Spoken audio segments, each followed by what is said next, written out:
Captain Jake Morrison felt the cold leaving his body as the cryogenic pod opened with a soft hiss.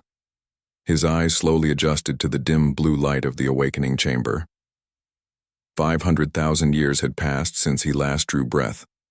Yet, it felt like only moments ago.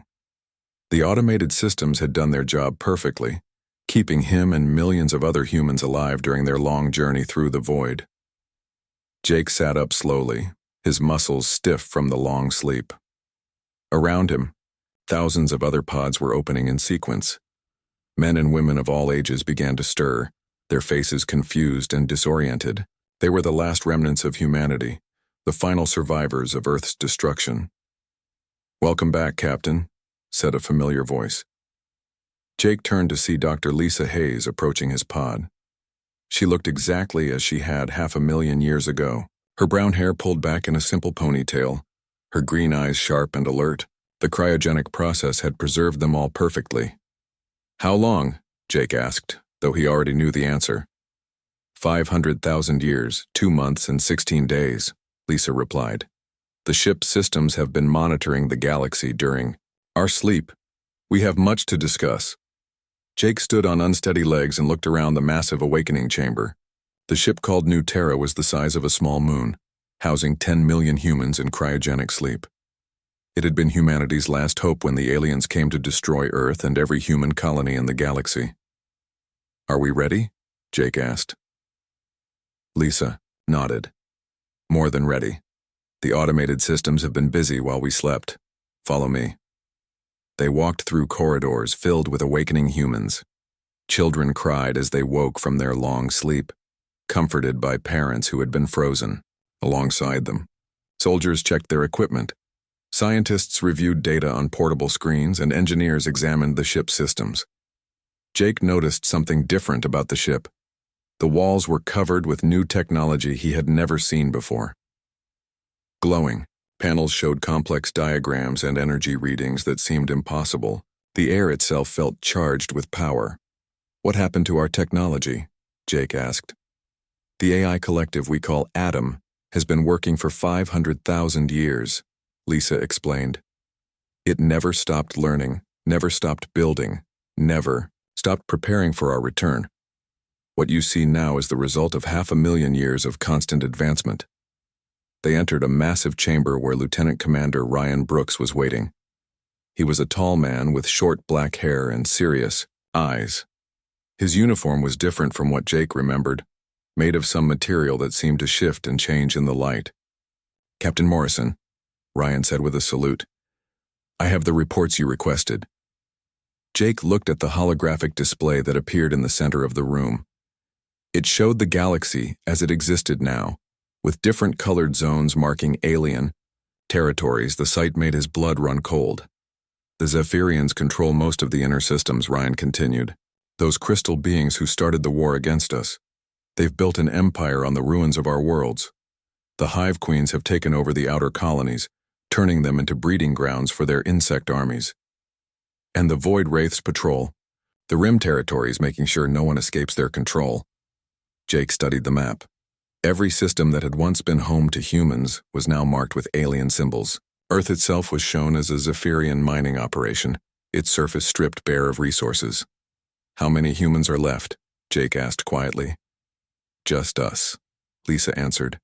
10 million survivors on this ship. We are all that remains of our species." The weight of that knowledge settled on Jake's shoulders. Humanity had once numbered in the billions, spread across thousands of worlds. Now they were reduced to the population of a single city, hiding in the space between galaxies while their enemies ruled what had once been human territory. "But we're not the same humans who fled the galaxy," Ryan said with a grim smile. "Adam has been preparing us for this moment. Our weapons, our ships, our technology. Everything is beyond what the aliens can imagine." Jake walked to another display, showing the ship's manufacturing bays. Massive machines were building spacecraft at an incredible rate. The ships looked nothing like the vessels humanity had used during the war. They were sleek and deadly, covered in weapon systems that pulsed with energy. "How many ships do we have?" Jake asked. 50,000 combat vessels and growing, Ryan replied. Each one is more powerful than anything the aliens have ever seen. Our smallest fighter could destroy their largest battleship. Jake felt a surge of hope mixed with something darker. These aliens had tried to wipe out humanity completely.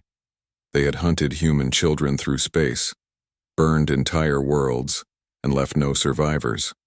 Now humanity was returning with technology that made their enemies look like primitives. "What about our people?" Jake asked. "Are they ready for what's coming?" Lisa activated another display showing the awakening chambers throughout the ship. Millions of humans were emerging from their long sleep, and their faces showed the same expression Jake had seen in the mirror: cold determination mixed with barely controlled rage. "They remember, Captain," Lisa said softly. "The genetic memory programs we installed before the sleep. Every human aboard this ship carries the memories of what the aliens did to us. They know why we fled, and they know why we're returning." Jake nodded. The memory programs had been a desperate measure, a way to ensure that humanity would never forget what had been done to them.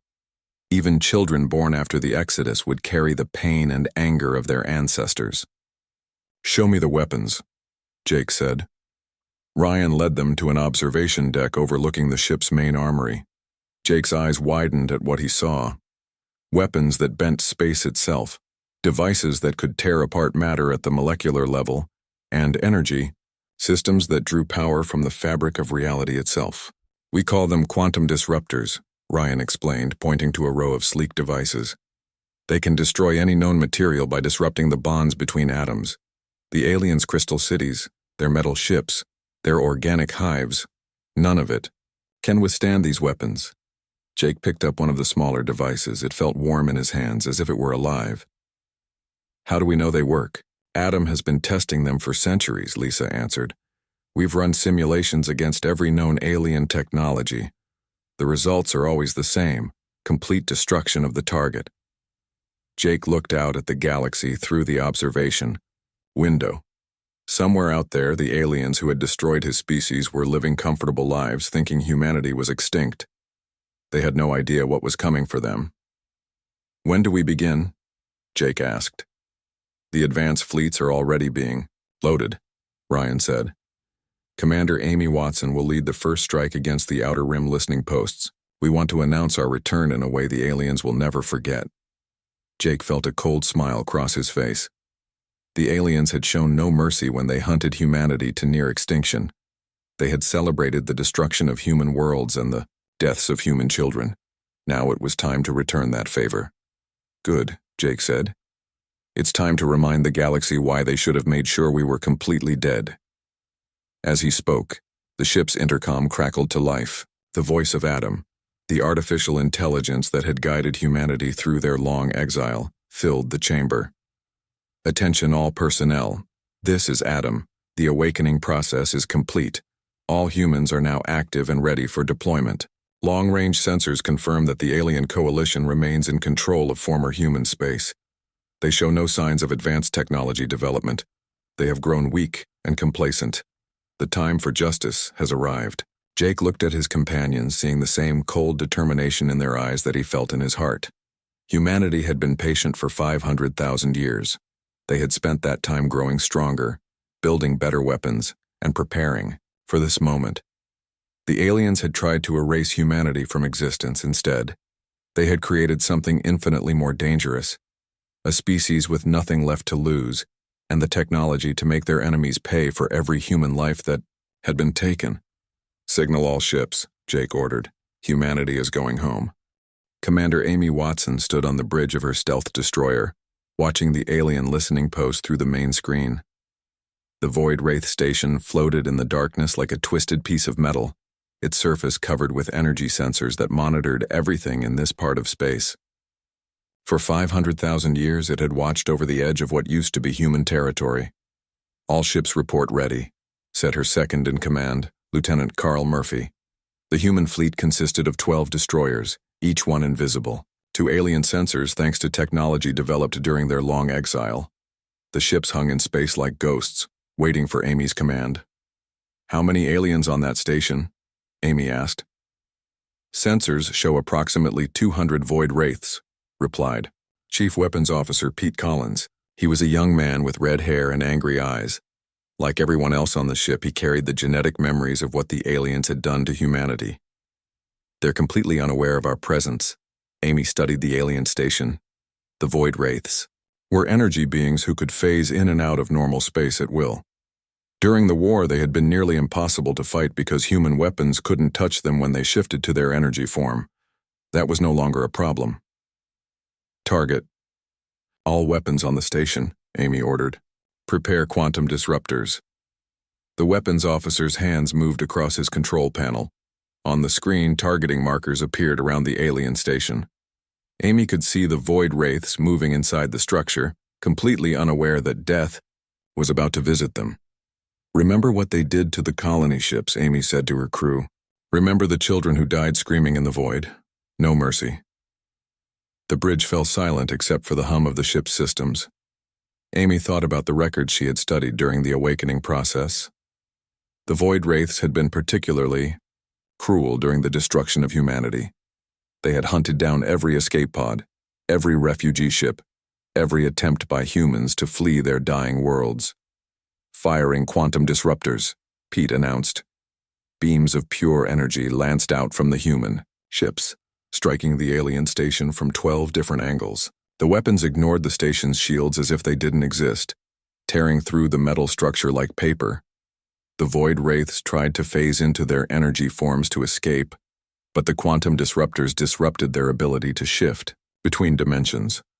The alien station exploded in a brilliant flash of light, leaving nothing but scattered debris. 200 Void Wraiths died in seconds, unable to understand how their ancient enemy had returned with such deadly power. Target destroyed, Pete reported with satisfaction.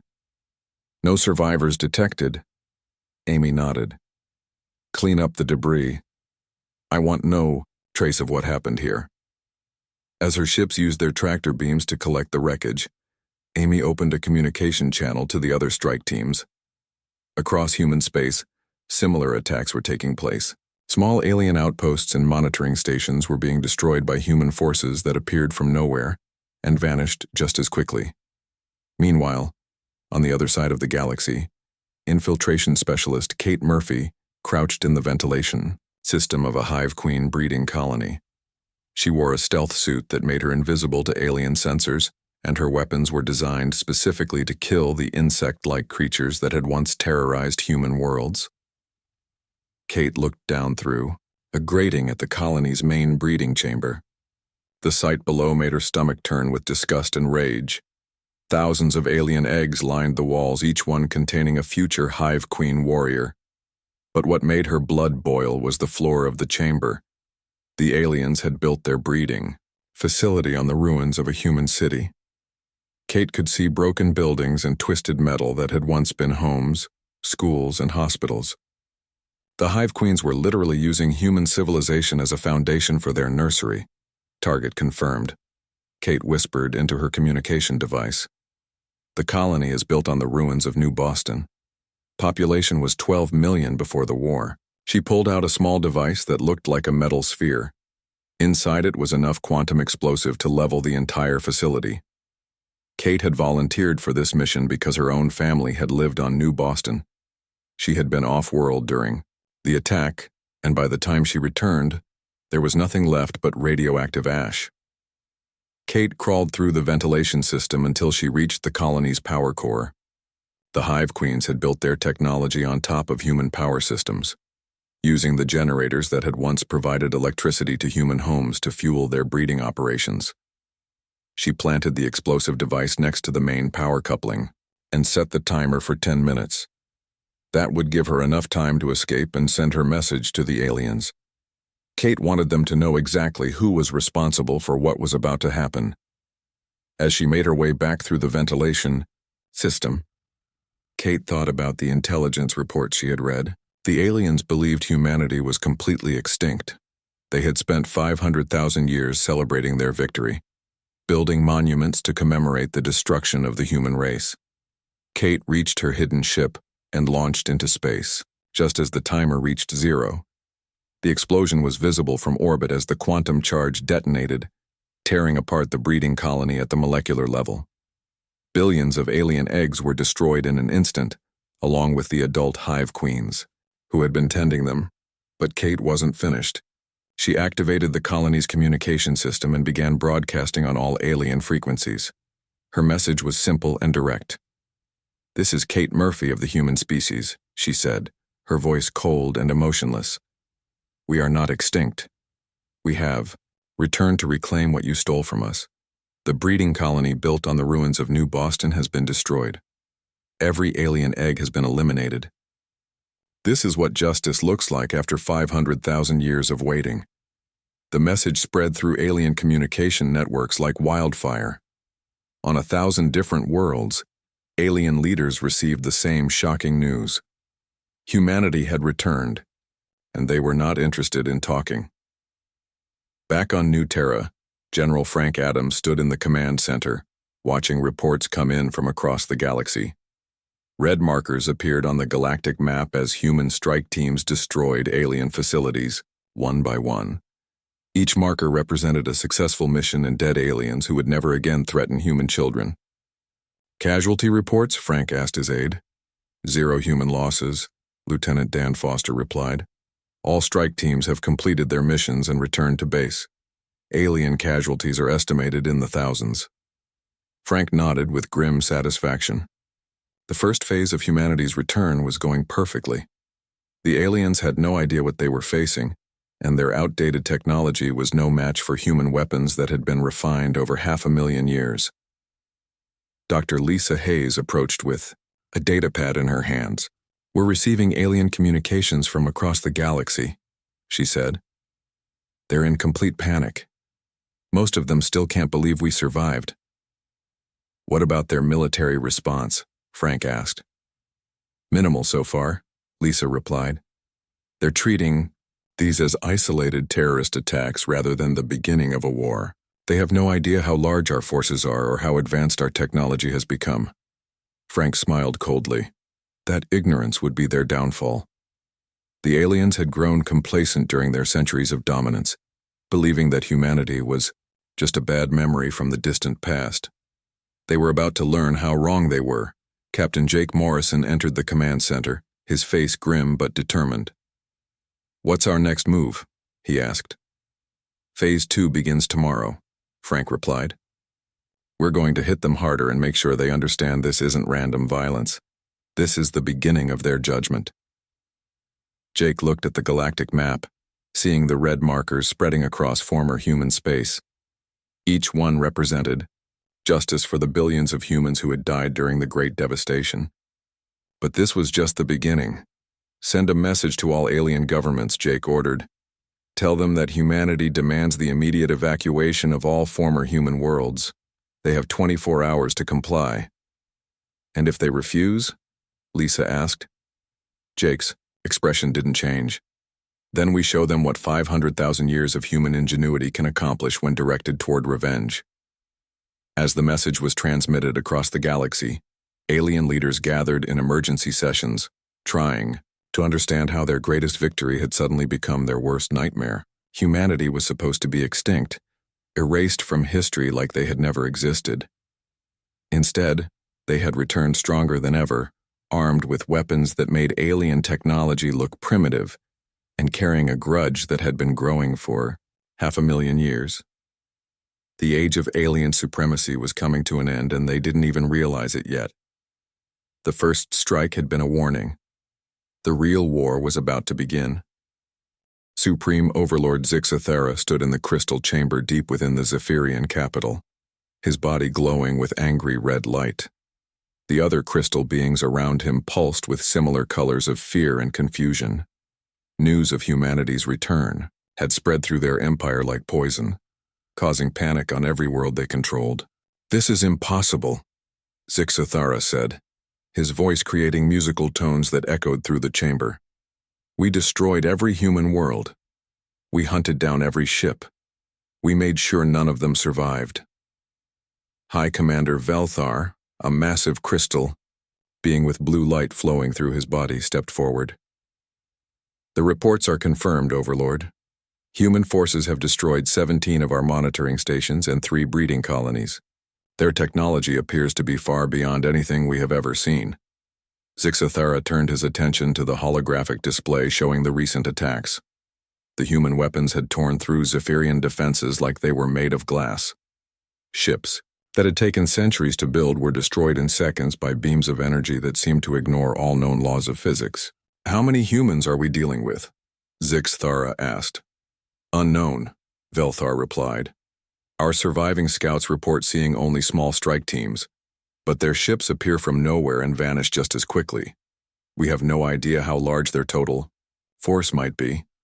Meanwhile, millions of light years away, Colonel Ben Harper stood on the bridge of his assault ship watching the former human world of New Geneva grow larger on the main screen. The planet had once been home to 50 million humans, a peaceful agricultural world known for its beautiful cities and advanced universities. Now it was a Zephyrian crystal mining operation. The aliens had stripped away the atmosphere and carved massive holes in the surface to reach the mineral deposits below. Where human cities had once stood, there were now only empty craters filled with alien machinery.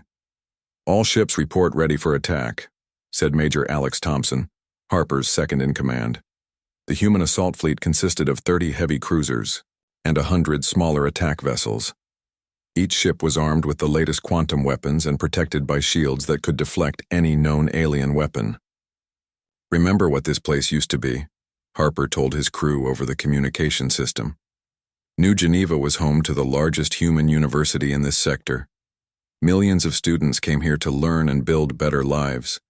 The aliens turned it into a strip mine. Harper had studied the records of New Geneva before the attack. The planet had surrendered without a fight when the Zephyrians arrived, hoping that cooperation would save the civilian population. Instead, the aliens had herded every human into containment camps and then eliminated them all in a single day. "Begin the attack," Harper ordered. The human fleet emerged from hyperspace around New Geneva like avenging angels. Their ships moved in perfect formation, surrounding the planet and cutting off any escape routes. The Zephyrian defenders were caught completely off guard. Crystal warships tried to respond to the attack, but their weapons were useless against human shields. The aliens fired beams of concentrated light and waves of sonic energy, but the human ships absorbed the attacks without taking any damage. In return, the human quantum disruptors tore through the crystal ships like they were made of thin ice. On the planet's surface, Zephyrian mining facilities exploded in chains of brilliant light as human bombardment struck them from orbit. The aliens had built their operations directly on top of the ruins of human cities, using human technology and materials to power their equipment. Harper watched with cold satisfaction as the mining complexes burned. Each explosion represented justice for the humans who had died on this world. The aliens had shown no mercy to civilians, and Harper felt no obligation to show mercy to them. "Ground forces, begin landing operations," Harper commanded. Human soldiers in powered armor descended to the planet's surface, their suits protecting them from the toxic atmosphere the aliens had created. They moved through the ruins of New Geneva's capital city, systematically destroying every piece of alien equipment they found. Staff Sergeant Carol Wright led her squad through what had once been the university district. The beautiful buildings, where human students had once studied, were now just broken foundations covered with alien machinery. Carol had graduated from New Geneva University herself, back when it still existed. Found something, called Private First Class Bobby Lee, from across the rubble field. He was standing next to a partially destroyed monument that the aliens had somehow missed during their strip mining operation. Carol walked over and brushed away the dust and debris. The monument was dedicated to the students and faculty who had died during the Zephyrian occupation. At the bottom was a list of names that went on for pages, representing an entire generation of human knowledge and potential that had been wiped out in a single day. "Ma'am, we've got movement," said Corporal Jim Davis, pointing his weapon toward a cluster of crystal structures. "Looks like some of the aliens are trying to hide." Carol activated her suit's targeting system and saw heat signatures from several Zephyrians hiding behind their equipment. They were probably technicians or administrators who had been left behind when the military forces fled. "No prisoners," Carol said simply.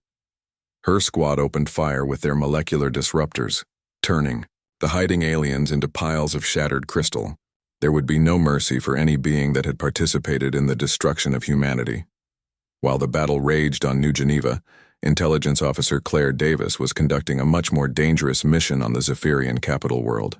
She wore an advanced holographic disguise that made her appear to be one of the crystal beings, allowing her to walk freely through their cities. Claire made her way through the grand archives where the Zephyrians kept their historical records. The crystal beings were proud of their long history and had documented everything they had ever done, including their war against humanity. Using a portable data scanner, Claire began copying the alien files. What she found made her blood run, cold with rage. The Zephyrians hadn't just destroyed humanity for resources or territory. They had planned the entire genocide as a way to eliminate what they saw as a potential threat to their dominance. The files contained detailed discussions among Zephyrian leaders about the human problem. They had studied human expansion and technological development and decided that humanity would eventually challenge their empire if allowed to continue growing. The solution had been simple: complete extermination. Claire read transcripts of Zephyrian council meetings where they had celebrated each human world that fell. They had made jokes about human screams and taken pleasure in hunting down refugee ships. To them, the destruction of billions of human beings had been nothing more than pest control. But the most disturbing files were the recent ones. The Zephyrians had been monitoring the galaxy for signs of human survivors for the entire 500,000 years since the war. They had sent probe ships to every system where humans might have fled, determined to finish the job if any had escaped. Claire copied everything and prepared to leave, but as she walked through the archive halls, she saw something that made her stop. The Zephyrians had built a museum dedicated to their victory over humanity. Display cases contained human artifacts, children's toys, family photographs, pieces of art, and literature.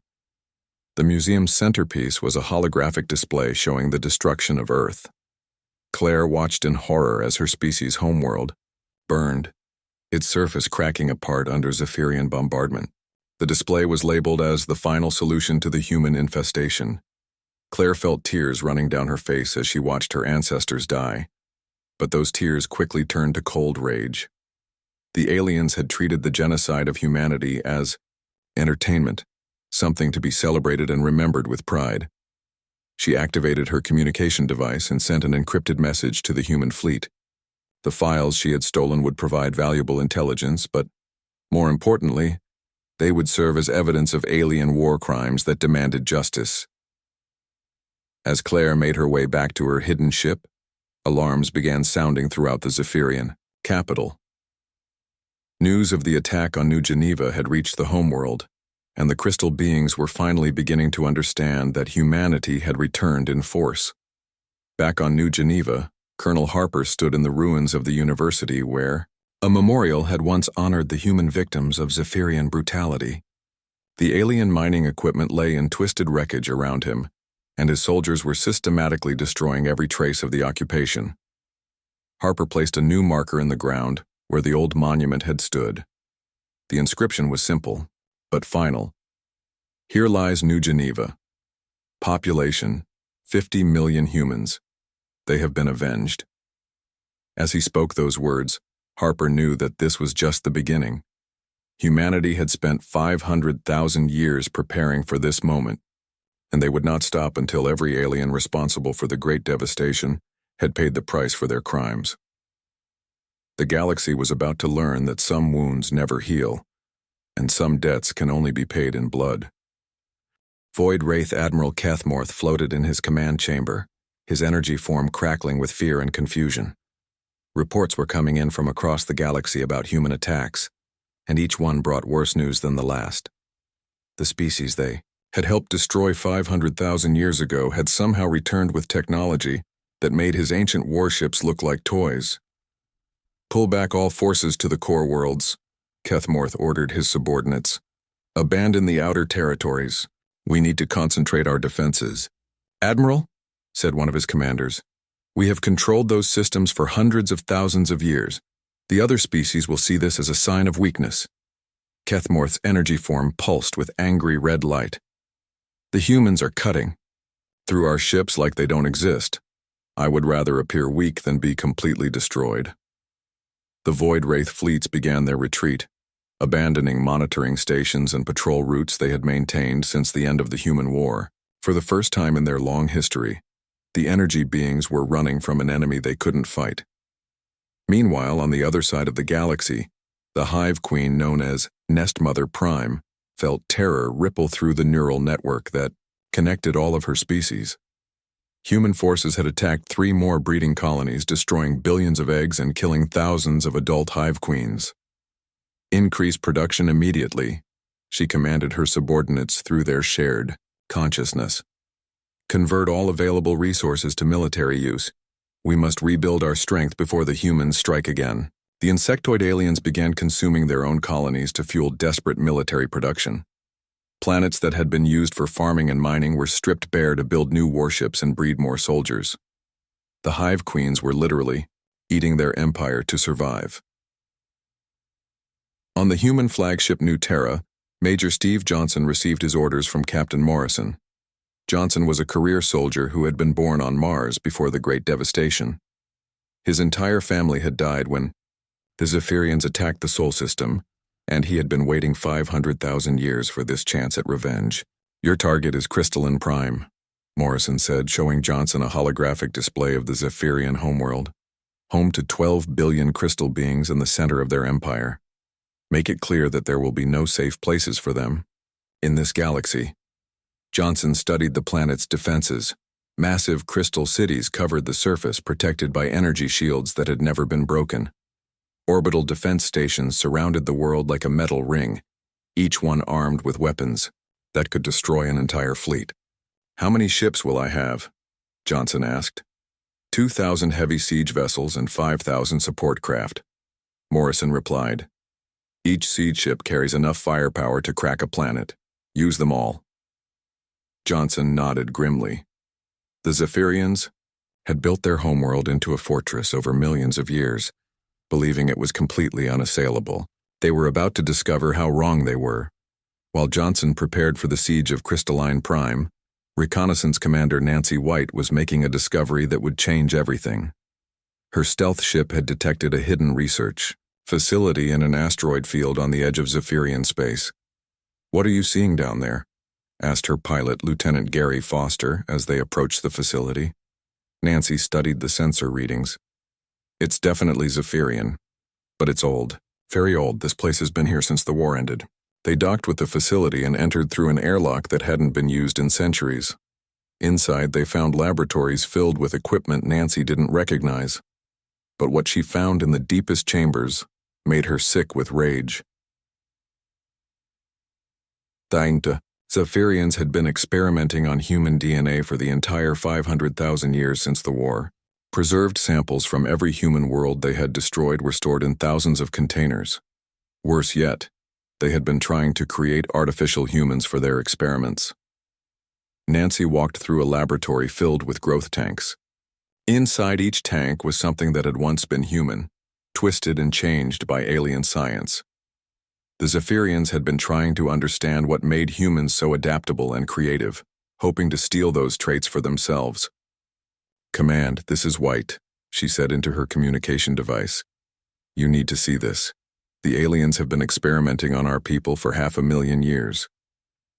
In another section of the facility, Nancy found artificial intelligence systems based on human brain patterns.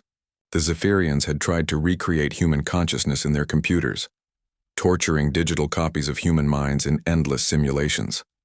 But the worst discovery was in the facility's weapons testing area. The aliens had developed new types of weapons using human creativity and ingenuity, then tested them on the artificial humans they had created. They had been preparing for humanity's return for centuries, using human knowledge against humans themselves. Nancy set charges throughout the facility and rescued the few artificial humans who were still alive. As her ship pulled away, the hidden base exploded in a brilliant flash, destroying 500,000 years of alien crimes against humanity. On the other side of the galaxy, Captain Roy Martinez was leading the final assault on the Hive Queen core worlds. His fleet of biological warfare ships carried weapons specifically designed to target the insectoid aliens' unique physiology. Remember, Martinez told his crew, these creatures use a shared consciousness. When we hit one world, the pain will spread to all of them. Make it hurt. The human ships released clouds of engineered viruses into the atmosphere of the first Hive Queen world. The viruses were designed to attack the neural connections that linked all Hive Queens together. As the aliens began to die, their death, screams echoed through the collective consciousness to every other Hive Queen in the galaxy.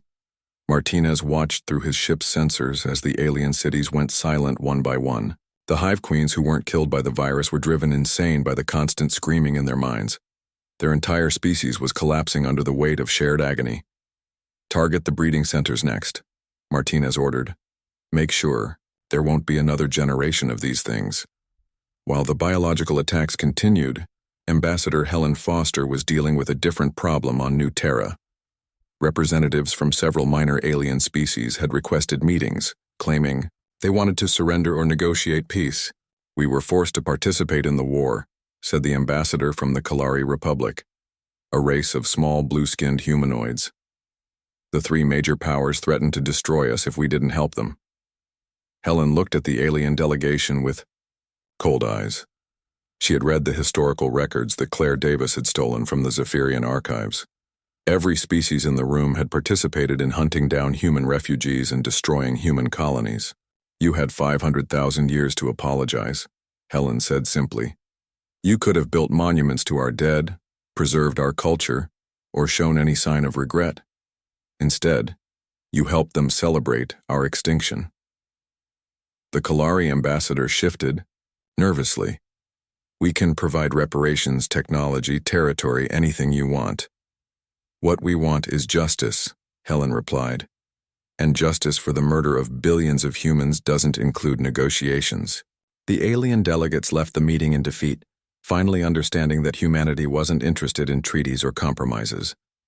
This was a war of extermination, and the aliens were on the wrong side of it. Back at Crystalline Prime, Major Johnson's siege fleet emerged from hyperspace around the Zephyrian homeworld. The planet's defenders immediately opened fire with every weapon they had, but their energy beams simply bounced off the human ship's shields. All ships, target the orbital defense stations, Johnson commanded. Clear us a path to the surface. The human siege vessels fired in unison, their quantum cannons tearing through the alien stations like they were made of paper. Explosions lit up the space around Crystalline Prime as centuries of Zephyrian military engineering was destroyed in minutes. Surface bombardment begin, Johnson ordered. Beams of pure destruction lanced down from the human ships, striking the crystal cities on the planet's surface. The energy weapons used harmonic frequencies that shattered the crystalline structures from within, causing entire cities to collapse in cascades of broken glass. Johnson watched the destruction with grim satisfaction. Each falling crystal tower represented justice for the humans who had died screaming in the void when the Zephyrians destroyed their worlds. The aliens had shown no mercy to human children, and Johnson felt no obligation to show mercy to them. As the bombardment continued, Johnson opened a communication channel to broadcast across the galaxy. His message was simple and direct. This is Major Steve Johnson of the human military. We are reclaiming what was stolen from us. Every species that participated in our attempted extinction will face the same fate as these crystal cities. There will be no mercy, no negotiations, and no escape. Justice delayed is not justice denied. Across the galaxy, alien leaders watched the destruction of Crystalline Prime and finally understood what they were facing. Humanity hadn't just survived their attempted extinction, they had evolved into something far more dangerous than they had ever been before. The age of alien dominance was ending, and there was nothing they could do to stop it. The siege of Crystalline Prime entered its final phase as Major Steve Johnson watched the last crystal cities burn on the planet's surface below. The Zephyrian homeworld, which had stood unconquered for millions of years, was being systematically destroyed by human forces that seemed unstoppable. "Sir, we're receiving a transmission from the planet," reported Communications Officer Linda Hayes. It's coming from Supreme Overlord Zixathera himself. Johnson nodded. Put him through. The holographic image of the Zephyrian leader appeared on the bridge. His crystal body was dim and cracked, showing the strain of watching his civilization collapse around him. When he spoke, his musical voice was filled with desperation. Human Commander, I formally request negotiation for the immediate surrender of all Zephyrian forces, Zixathera said. We are prepared to offer complete evacuation of all former human territories and payment of war reparations for our actions during the previous conflict. Johnson stared at the alien leader with cold eyes. You offered no negotiations when you burned our worlds. You made no surrender terms when you hunted our children through space. Why should we show you mercy you never showed us? The war was 500,000 years ago, Zixathera pleaded. Surely enough time has passed for forgiveness. We can build a new future together. Johnson's expression didn't change. Time doesn't heal genocide. Continue the bombardment. The communication ended as more human weapons struck the planet's surface. Johnson turned to watch the destruction continue, feeling no emotion except cold satisfaction. Justice was finally being served. Across the galaxy, Commander Amy Watson was leading the final assault on the Hive Queen Mother world. The planet was covered with massive breeding complexes where billions of alien larvae were developing into future warriors. Watson's fleet carried chemical weapons designed to burn through any organic material. All ships, prepare incendiary bombardment, Watson commanded. Target every breeding facility on the surface. The human ships released clouds of chemical fire that rained down on the Hive Queen world. The breeding complexes erupted in flames that consumed everything organic they touched. Billions of alien eggs burned in fires that could be seen from space. Watson watched the destruction through her ship's cameras. Each burning facility represented justice for human colonies that had been overrun by Hive Queen swarms. The aliens had shown no mercy to human families, and Watson felt no guilt about destroying an entire generation of their species. On the bridge of her ship, Watson received a report from her science officer. Ma'am, the biological agents we released earlier are spreading through their neural network. The surviving Hive Queens are experiencing complete mental breakdown. Watson nodded grimly. The Hive Queen's greatest strength had become their greatest weakness. Their shared consciousness, which had once made them unbeatable in battle, now carried the agony of their dying species to every survivor. Meanwhile, Admiral Tony Rivera was facing the Void Wraiths at their dimensional nexus, a massive space station that existed partially outside normal reality. For millions of years, this station had been the center of Void Wraith power, allowing them to phase between dimensions at will. Sir, the alien station is trying to phase out of our dimension, reported his weapons officer. They're attempting to escape. Rivera smiled coldly. Activate the dimensional anchors. Let's see how they like being trapped in normal space. Human ships fired specially designed weapons that locked the Void Wraith station in normal reality. The energy beings found themselves unable to phase to safety as human quantum disruptors tore through their defenses. Target their power core, Rivera ordered. End this. The human fleet concentrated its fire on the Nexus Station's central power source. The station exploded in a burst of dimensional energy that could be felt across multiple realities. With their nexus destroyed, the remaining Void Wraiths lost their ability to coordinate attacks or escape to other dimensions. On New Terra, Captain Jake Morrison stood in the command center watching reports from all three simultaneous assaults. Red markers on the galactic map showed the locations of burning alien worlds as humanity's revenge reached its climax. Casualty reports from all fronts, Morrison asked. Human losses remain at 0, reported General Frank Adams. Alien casualties are in the billions and climbing. Their military forces have been completely destroyed. Morrison nodded. The aliens had underestimated humanity's technological advancement and overestimated their own defensive capabilities. 500,000 years of human innovation had created weapons that made alien technology look primitive. Dr. Lisa Hayes approached with a final piece of intelligence. Jake, we've intercepted communications from the remaining alien governments. They're trying to organize a coordinated surrender. "What are they offering?" Morrison asked. "Complete evacuation of all former human territory, full reparations and submission to human authority," Lisa replied. "They want to avoid total extinction." Morrison considered this for a moment, then activated the galaxy-wide communication system. His voice would be heard on every world by every surviving alien. "This is Captain Jake Morrison of the human species," he began. 500,000 years ago, you attempted to wipe us from existence.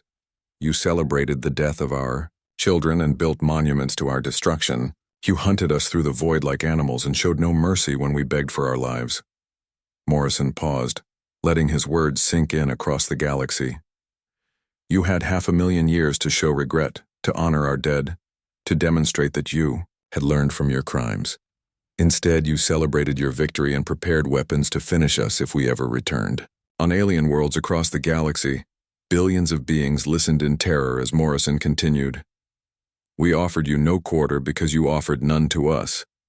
We showed you no mercy because you showed none to our families. Justice delayed is not justice denied." As Morrison spoke, Dr. Hayes activated humanity's final weapon. The archived recordings of every human death during the Great Devastation were transmitted directly into alien consciousness using their own communication networks. For the first time, the aliens experienced the terror and despair their victims had felt. Across the galaxy, alien leaders collapsed as the psychological weapon overwhelmed their minds. They felt the fear of human children as their worlds burned, the desperation of families torn apart by alien weapons, and the agony of an entire species facing extinction. The mental assault lasted for hours, forcing every alien to experience the full weight of their crimes. When it finally ended, the galaxy fell silent except for the sound of weeping from 1,000 different worlds. Morrison's voice returned to the communication channels. "This is the price of genocide. This is what justice looks like after 500,000 years of waiting. The age of alien dominance is over. The age of humanity begins now." 1 year later, Morrison stood on the rebuilt surface of Earth, watching human colonists work to restore their ancestral home. The blue skies had returned, the oceans were clean again, and green plants were growing where alien mining equipment had once stood.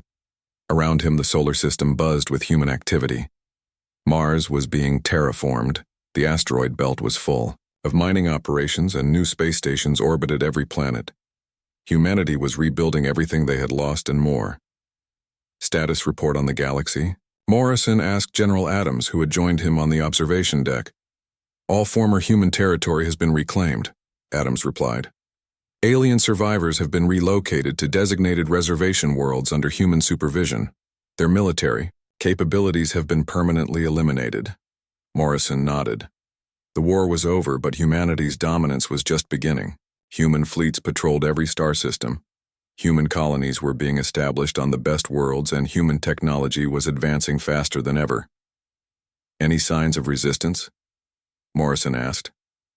"None," Adams said. "The surviving aliens seem to have learned their lesson. They're too busy trying to rebuild their shattered civilizations to cause trouble." Morrison walked to a memorial that had been erected in the center of the rebuilt city. It listed every human world destroyed during the Great Devastation and every human life that had been lost. At the base of the monument was a simple inscription. "They thought they had erased us from history. Instead, they became history. Humanity endures. Humanity remembers. Humanity survives." As Morrison read those words, he thought about the long journey humanity had taken. They had been driven to the edge of extinction, forced to flee their home, galaxy, and left to drift in the void for 500,000 years. But they had survived, grown stronger, and returned to claim what was rightfully theirs. The aliens had tried to erase humanity from existence, but they had only succeeded in creating something far more dangerous than they could have imagined. Humanity had returned not as refugees or survivors, but as conquerors. Looking up at the stars, Morrison could see human ships moving between the planets of the solar system. Each ship carried colonists to new worlds, soldiers to defend human territory, or scientists working to push the boundaries of human knowledge even further. The galaxy belonged to humanity now. and Morrison intended to make sure it stayed that way. The aliens had taught humanity a valuable lesson about the price of weakness.